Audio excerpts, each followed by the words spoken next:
In today's video, I'm going to teach you how to use summary blocks on Squarespace 7.1 Fluid Engine. Whether you're looking to enhance your website's functionality or simply want to create a more dynamic experience for your visitors, summary blocks offer a versatile solution. Let's dive right in. First, you'll need to log into your Squarespace account. Head over to the Squarespace website, enter your credentials, and you should be taken to your site's main dashboard. If you have multiple sites, make sure to select the one you wish to work on. Once you're logged in, you're ready to navigate to the next step. On the main dashboard, look for and click on Website to enter the site configuration area. This section allows you to manage and make edits to the content and structure of your website. Once inside, keep an eye out for the Edit button. Clicking on Edit will enable the editing mode, allowing you to add, rearrange, and customize the various blocks on your site. With editing mode enabled, search for the ADD block button. This action lets you incorporate new elements into your page's layout.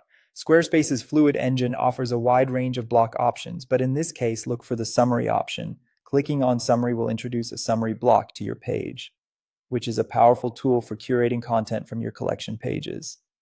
Now that you've added a summary block, a pop-up will appear, prompting you to select a collection page. This step is crucial because it determines the content that your summary block will display. Browse through your collection pages and choose one that best suits your layout and content needs. After selecting your collection page, it's time to customize the summary block to fit your specific needs. You can either double-click the summary block directly or click it once and then hit the pencil icon to open its editor. This editor is where the magic happens, allowing you to modify various aspects of the block. Within the editor, you'll find two vital tabs: Content and Design.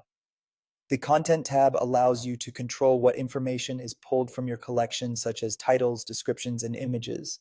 Jump over to the Design tab to tweak the visual aspects of your block, ensuring it seamlessly integrates with the rest of your page's design.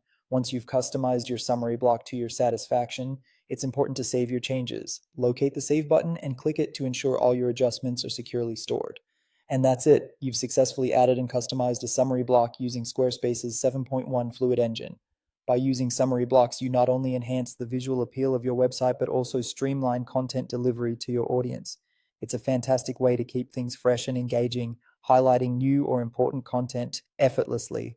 I hope this guide has been helpful, and I encourage you to explore further customization options within Squarespace to make the most out of your website design.